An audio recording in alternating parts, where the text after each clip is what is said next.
Tout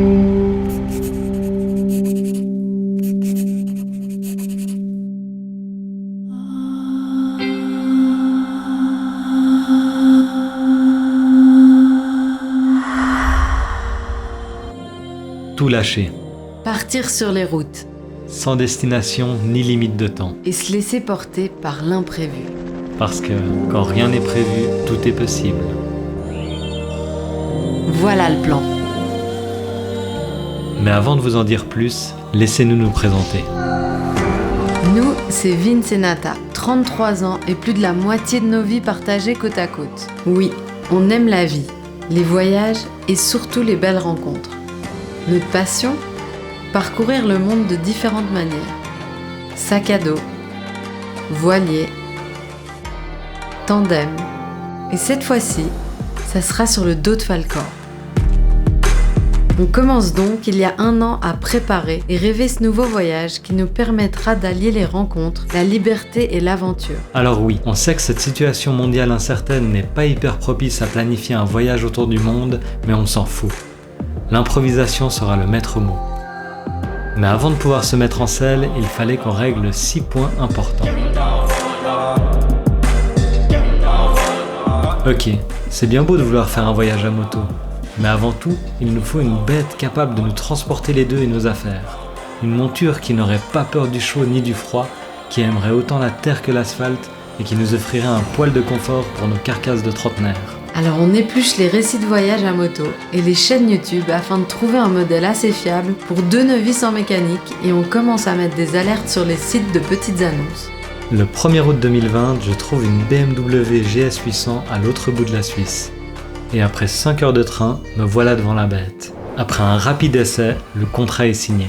L'argent est changé et la BM est à nous. Il ne reste alors plus qu'à la baptiser, l'équiper et à apprendre à la dompter. Le compte à rebours commence. Ah ouais, cette étape, on peut dire qu'on peut pas trop y échapper. Pour le permis, Vince l'a déjà. Il va donc falloir que je m'active. J'ai quelques mois pour maîtriser Falkor et passer ma pratique, car les règles en Suisse changent et nous obligeraient à brider cette pauvre bête que nous allons surcharger. Les débuts sont compliqués. La moto est lourde et surtout super haute. Du haut de mon 1m68, je touche à peine le sol et l'équilibre durant les manœuvres est intimidant. Mais comme le dit le dicton, si ton rêve ne te fait pas peur, c'est qu'il n'est pas assez grand. Alors j'y vais.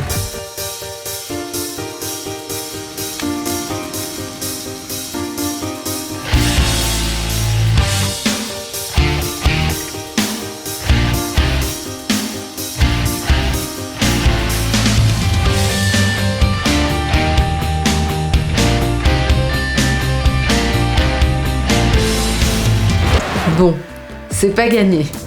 Bon bah première chute. Mais c'est pas le moment de baisser les bras.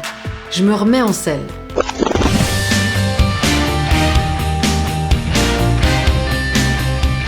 Le 20 avril 2021. Après un entraînement de choc préparé par Vince, je passe ma pratique comme sur des roulettes. Félicitations, vous avez su, madame. Permis en poche, les choses sérieuses peuvent commencer. Pam, pam, pam. Alors, on avoue, sur ce point, on a bien fait les psychos. À coup de tableau Excel avec poids, largeur, hauteur, taille pliée, dépliée, on référence des dizaines de modèles différents de tentes, sacs de couchage et matelas de sol. Finalement, on tombe sur une marque suisse qui nous charme sur tous les points. Comme on ne sait pas trop si on part vers des contrées très chaudes ou très froides, on choisit notre matos avec grande attention. On dévalise le shop et nous voilà prêts à partir en autonomie au bout du monde. On trouve notre nouvelle maison, notre cuisine, etc. Ah, on me dit dans l'oreillette qu'on n'a rien pour transporter ce matos sur notre moto ? Oh oh.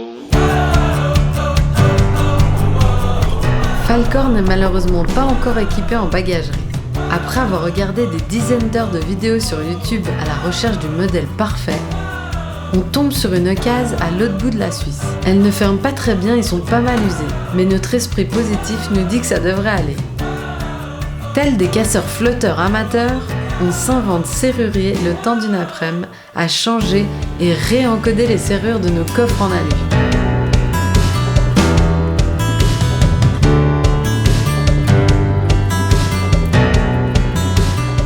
aucune escape room qui peut nous résister après ça. Bon, on a les deux le permis, la moto, le matos de bivouac et plus ou moins de bagagerie pour un essai de voyage. On part à seulement 15 km de chez nous et malgré la courte distance, l'aventure peut commencer.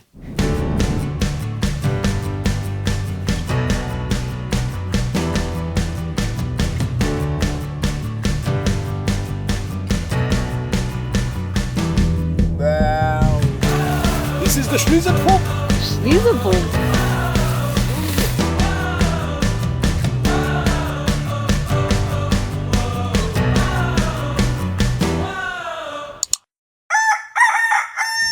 Verdict, les caisses en ALUBM sont un peu limite niveau taille. On n'a toujours pas de quoi transporter tout ce qu'on souhaite prendre pour un grand et long voyage. On continue nos recherches sur le net et troquons nos caisses pour des plus grands. C'est nos sacoches! La marque roumaine Heavy Duties nous envoie en quelques jours nos nouvelles caisses et après les avoir testées en skate, on préfère vraiment les monter sur Falkor. Mais bon, faut pas rêver, c'est pas avec 2 fois 48 litres qu'on va pouvoir prendre nos affaires d'été, d'hiver, de cuisine, de vidéo, etc.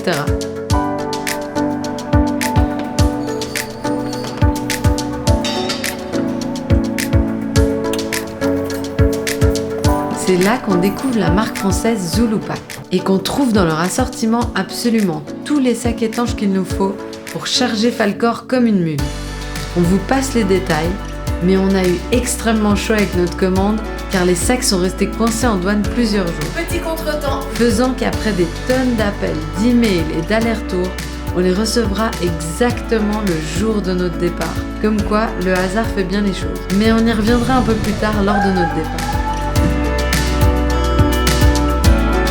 On installe avec Sylvain un réservoir externe de 7 litres pour ne plus craindre la panne et augmenter l'autonomie de la bécane à plus de 420 km. Une belle après-midi de bricolage à fabriquer des pièces homemade dans sa caverne d'Alibaba.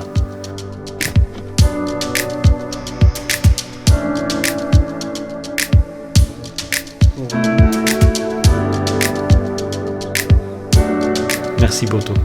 En parallèle, on continue de trouver du matos de case acheté aux 4 coins de la Suisse.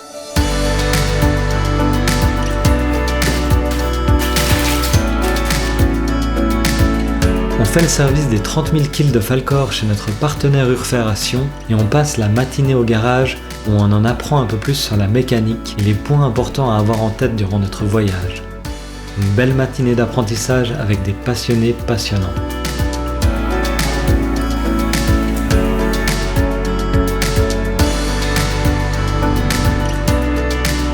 Juillet 2021.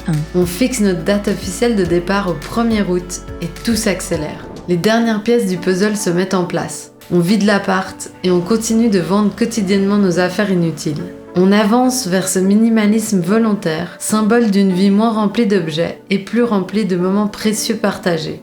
Finalement, le 27 juillet au matin, la sonnette retentit et nos sacs étanches Zulupak sont là. Pas une minute à perdre. On tente pour la première fois de les remplir et ainsi découvrir si ce que nous avions imaginé fonctionne. Les sacs sont parfaits. Et religieusement, on charge pour la première fois Falkor avec tout son barda de baroudeurs. On met les gaz et partons du Valais direction Genève pour retrouver famille et amis avant le grand départ. Allez, bonne route. La traversée du Lavaux nous en met direct plein la vue et on se sent déjà en voyage.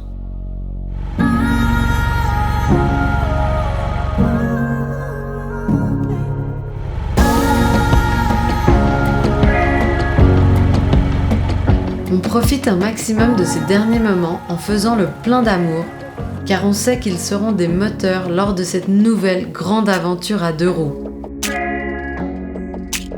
Puis vient le moment du départ. Nous sommes le 1er août. Nos familles et amis sont à nos côtés ou en pensée. Autour de nous et dans nos têtes, c'est l'effervescence. Notre neveu tourne cette bouteille boussole. Et après un tour sur la carte, notre première direction est indiquée. Nous partirons vers l'ouest. La pluie tombe, nos têtes tournent et c'est le moment de dire au revoir à ceux qu'on aime. À 15h15, on enfourche Falkor et dans un vrombissement mécanique, on décolle vers de nouvelles aventures. Aucun plan, aucune durée, juste une direction, l'ouest. Et tels des chevaliers des temps modernes, nous disparaissons derrière l'horizon. En l'occurrence, un buisson taillé à la perfection. Les premiers kills défilent sur le compteur. On passe la frontière et là, un océan de possibles s'ouvre à nous.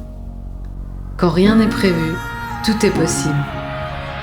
Mais tout ça, c'est une autre histoire.